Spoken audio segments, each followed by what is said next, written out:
now. Yeah, 'cause I'm just beginning, can't stop me now. Hello, my name is Grover Silcox, and welcome to Boundless, where we give voice to Good Shepherd Rehabilitation's patients and their families. You'll hear the compelling real-life stories of folks who have braved the trials, triumphs, and tribulations of rehabilitation and the boundless possibilities that lie on the other side of that journey. It is a pleasure to welcome today my guest, Wayne Neumann. Wayne has neurofibromatosis, a genetic disorder that causes tumors to grow. It got into Wayne's spine, and he needed surgery twice as a result. Due to his surgeries, Wayne has been to Good Shepherd Specialty Hospital and Good Shepherd Rehabilitation Hospital twice and is currently in outpatient rehabilitation at Good Shepherd's Schnecksville location. Wayne, welcome to the show. Thank you for having me, Grover. A pleasure. Tell us a little bit about your life, your work, your family. Life beforehand was just basically normal. I'm married with 3 kids. Right. You're 53 years old. 53 years old. Got my neurofibromatosis. This was a major setback. From living a normal life to ending up in the wheelchair. Right. And you were born with this condition. I was born with this condition, but I was basically walking around until I was like 45. Right. And then I noticed I started dragging my feet, which led to drop foot, which had to end up going to the hospital for MRIs. And they noticed I had tumors in my upper spine. They had to go in and remove those tumors because they were pressing on nerves that were functioning, my lung function. Right. And now you're in a wheelchair, but you weren't always wheelchair bound. No, I was not. Only after the first surgery, because I was in bed for about 8 months. But Good Shepherd got me back on my feet. Right. All the times I went through after my surgeries. And after your surgeries, what were some of the challenges that you faced? I mean, this is like a whole new world now, It was right? definitely a whole new world. I had a lot taken away, the ability to drive, to walk, to maintain the property we live on, even work. I miss working a lot. But it opened up a lot of challenges. Like every day you were challenged just to get better, do one more thing. Right. And that's Take it one step at a time. step at a time, right? And always try to push yourself that little extra to get that one hurdle. Right. And you grew up in Long Island. Yes. And came down here, 7 years ago? About 7 years ago, one of the best moves. So you really love the Valley. I love the Valley. You were telling me anyway. Yes. Yeah. And it's a lot less congested, of course, than Less traffic, people are nicer, and it's more laid back. Right. And so when you went to rehab, this is after your surgeries. Yes. What kinds of therapy did they put you through? And you're currently in therapy, Yes. right? In rehabilitation. Yes, I had physical therapy and occupational therapy. And it basically started out with simple things, and I kept on encouraging you and pushing you to do more, where they got me up and walking again Right. in a matter of no time. Well, were you surprised by the time? I was surprised. The first time we had Good Shepherd came into the house, this is when I had at-home rehabilitation. Right. And my therapist came in and said, "We're getting you out of the wheelchair today."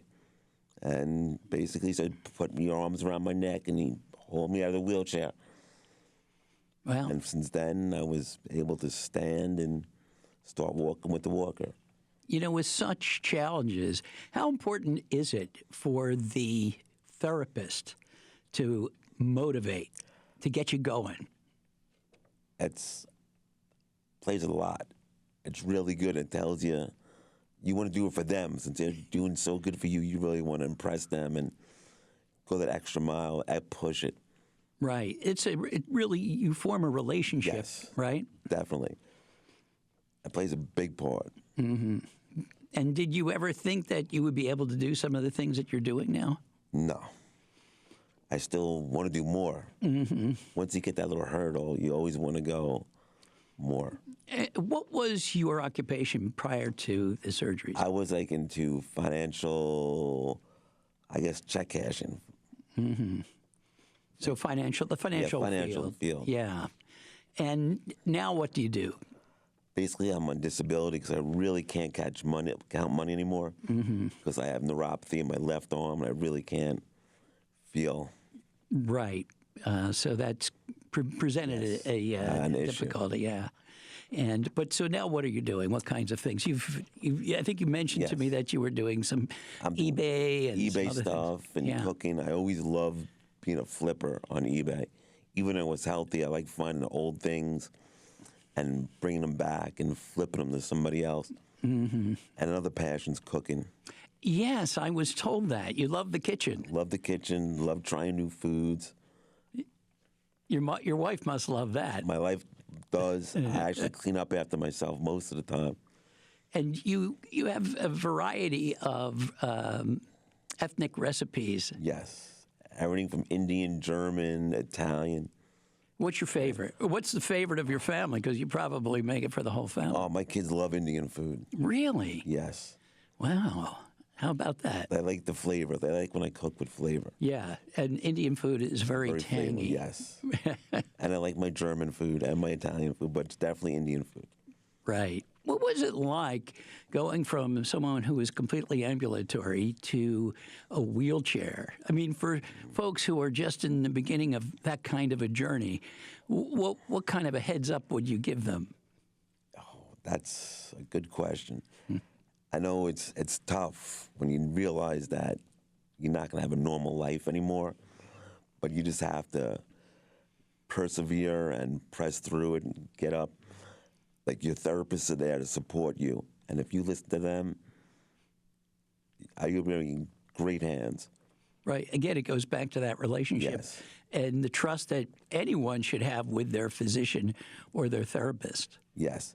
I mean, eventually it's going to plateau out, and I saw that happen after my first surgery, but you have to get to that point, and you keep on trying no matter what. You know, you plateau, you don't want to rest on your laurels because you're going to go backwards. The more you stay not moving, it's worse off for you. Right. Because it would be easy to fall back into that. Yes, you can't dwell on what you're missing out on. Right. You know, I asked you how you felt about the challenges that you were faced with, but what about your family? How did they respond to all this? They were really taken back. They were younger, my kids, when this all started happening. So I really wasn't around to help them. I guess they always felt like, oh, Dad's in the hospital again. Right. It's You'll tough be for okay. You'll come out of it. And my wife's been very supportive. My family's been very supportive, helping. Yeah. How important is that to have that support group? That is very important. Like, I never expected my wife to be taking care of me most of the time. Yeah.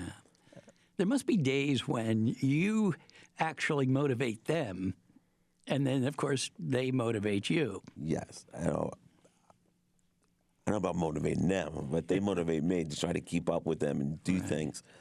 Like maybe help my wife out with the yard. And it's just frustrating because I just can't do some of the stuff. Right, because, you know, your mind is still very good. Yes, your mind says you could do it, but your body says no. Right. It's like I'm getting older, and I'm getting up there myself. There are lots of things I can't do now that I used to do, but yet I still think I can. Yes. And it must be the same thing. In the back of my mind, it's like, I could do this, but then I'm scared if I'm going to fall over, if I'm there, no one's around to, get me back up. Right. Do you have an aide or an assistant? No aid, just my wife. I try to be home with someone all the time. Right. Can you drive? Is there a way to adapt that way?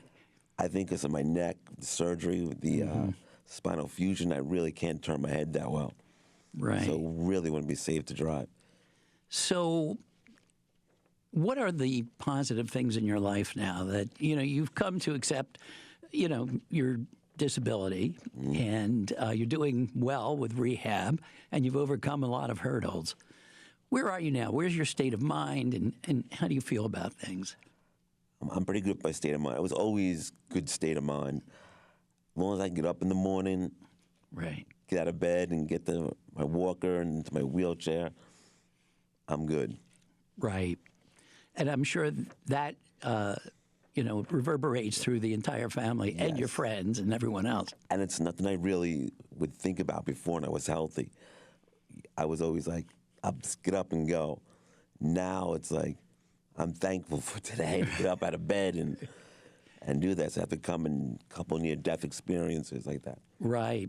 That will certainly, Yes. make Change you your line of appreciate. thinking. Right. The gratitude thing gets every day, every minute, just as you expressed, which you did beautifully. And you always have to remain positive. Right. So what's the future look like? What are you thinking? Or is it a day-by-day kind of thing, like you said? Day by day, I just want to get stronger after my last hospital stay and just get back to where I was before I was in. I was in pretty good physical condition and just do more. Right. You're currently going to rehab. Yes, in Good Shepherd, Schnecksville. Right. And how do you feel about the folks at Good Shepherd? How have they been for you? Let me tell you, I met a lot of great people along the way.